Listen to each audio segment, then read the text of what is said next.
Welcome to this explainer. We're jumping right into something truly fascinating today.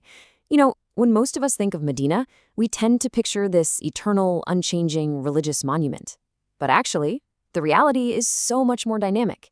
It is a living, breathing city that has been constantly shaped, dismantled, and totally rebuilt by some of history's absolute greatest empires. Today, we're going to track exactly how a little patchwork of ancient desert settlements transformed into the sprawling, highly complex metropolis we see today. Think about this for a second.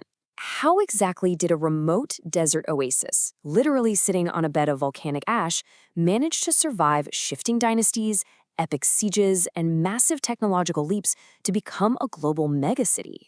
We are talking about 1,500 years of relentless, nonstop urban evolution. To really understand the Medina of today, we have to look at the 5 distinct empires that built it, piece by piece. All right, so here's our roadmap for today. We'll start with the city of the Prophet, then move into caliphates and economic booms, followed by the Mamluks and the Green Dome, Ottoman tech upgrades, and we'll wrap up with the modern Saudi expansion. Section 1, the city of the Prophet. Now, looking at the early timeline, it's pretty wild that this area was actually settled way back in the 9th century BCE, and it went by a completely different name, Yathrib. But the city's destiny completely shifted in 622 CE. That's when the Prophet Muhammad arrived, an event known as the Hijra. It was officially renamed, eventually becoming Medina, which just means the city. This era formed the foundational bedrock of everything that followed, serving as the political capital of the early Islamic State, at least until the capital moved to Kufa in Iraq in 656 CE. But before that pivotal year of 622, this oasis was deeply, deeply fractured. You had Arab tribes like the Aus and Khazraj locked in a bloody 120-year war, living right alongside several independent Jewish tribes. It was chaotic. But then, the Constitution of Medina changed the game entirely. It brought all these sworn enemies together into one unified state, basically inventing a completely new civic structure overnight. And that new political unity immediately translated into physical architecture. It's so cool to uncover how these very first foundations were laid. First, they built the Quba Mosque, the oldest in Islam, pretty much right upon arrival. Then came the Prophet's Mosque, which actually started as just a simple open space with a raised pulpit. And we can't forget the military engineering. When Meccan forces threatened them, they dug a massive defensive trench to protect their open flanks. This was actually based on the advice of a Persian companion, Salman al-Farsi, who introduced foreign military tactics to the desert. Section 2, Caliphates and Economic Booms. So as we move forward, notice how political power starts to shift away from Medina. It goes to the Umayyads in 660 and then the Abbasids in 749. But here's the fascinating part. Even from afar, these ruling dynasties poured massive, massive wealth back into the Holy City. By the time we hit 1162, new regional powers like the Zengids are stepping in and taking total control of the city's physical development. It's literally like watching a city get upgraded layer by layer. Each of these empires left their own unique architectural fingerprints. Take the Umayyads. They triggered a huge agricultural boom by digging the Ain az-Zarqa spring and building complex underground irrigation dams. Later, to protect all that new economic prosperity, the Zengid emir built these massive stone walls. We're talking 30 to 40 feet high, completely enclosing the expanded city. And right after them, the Ayyubids, under Saladin, poured funds into the roads just to make sure pilgrims could safely reach the city gates. Section 3, Mamluks and the Green Dome. Okay, the 13th century? Incredibly dramatic for Medina. The Mamluks take control in 1254. But just 2 years later, a terrifying volcanic eruption from the nearby Hadrat Rahat region sends a literal river of lava flowing straight toward the city. Amazingly, it turns northward at the last second, narrowly missing Medina. So, having survived the fire, the city then experiences the construction of its single most famous architectural feature in 1297. And that feature is, of course, the Green Dome, sitting right over the Prophet's resting place. But here's a surprising fact. It didn't actually start out green. And no, it wasn't built by the Ottomans or the Saudis either. It began as a cupola constructed under the Mamluk Sultan Al-Mansur Kalawan. It's just a perfect example of how the city we recognize today was pieced together over centuries, empire by empire. Section 4, Ottoman trains and telegraphs. Fast forward to 1517 and the Ottomans arrive. Now, at first, their contributions are strictly defensive.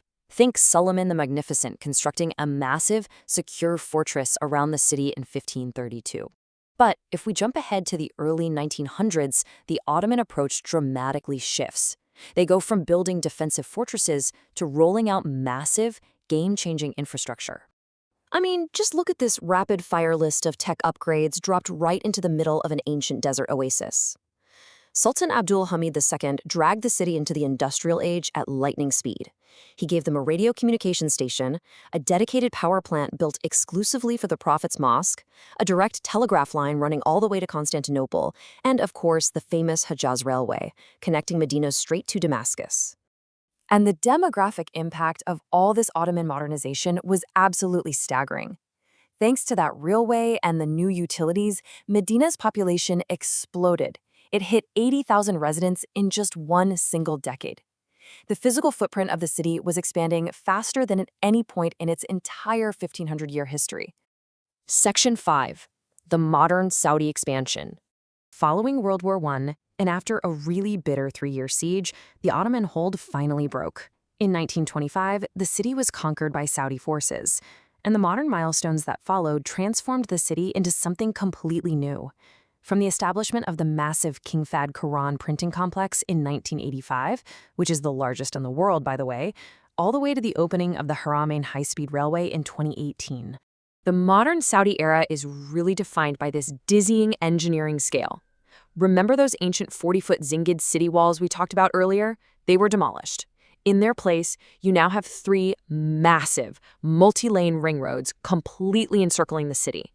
The old Ottoman steam train is long gone, replaced by a sleek bullet train rocketing at 300 kilometers per hour, right alongside an international airport handling millions of visitors every single year. And the population? It has ballooned to over 1.4 million people in the metro area today. When you compare that sprawling megacity to the small, warring agricultural settlements of Yathrib, the sheer scale of urban growth is honestly hard to even wrap your head around. Now, it's important to understand that this aggressive modern expansion has come with a really profound change to the city's historical landscape. The governing Wahhabi religious ideology strictly prohibits the veneration of shrines or tombs, essentially to prevent idolatry. Because of this theological stance, the Saudi government has demolished an estimated 300 historic sites. This includes buildings that were over 1,000 years old, as well as the renowned Al-Baqi Cemetery, physically wiping away many of those architectural layers left behind by the previous empires we just talked about. The future, an eschatological end. To close out our timeline, we have to look at this hadith from Sahih Bukhari because it paints an incredibly cinematic and honestly haunting picture of the future. It states that despite all its prosperity, the people will eventually leave Medina entirely, and, quote, none except the wild birds and the beasts of prey will live in it. So, it leaves us with this truly provocative final thought. We've spent this entire explainer watching empire after empire pour vast fortunes, heavy stone, and cutting-edge technology into building Medina up. But history constantly reminds us that no empire lasts forever. So after 1,500 years of relentless, unstoppable building, could this bustling, sacred metropolis of 1.4 million people really end up returning to the wild? It is a fascinating reminder of the impermanence of all things. Thank you so much for joining me on this journey through the layers of Medina's history. I hope you found it as fascinating as I did.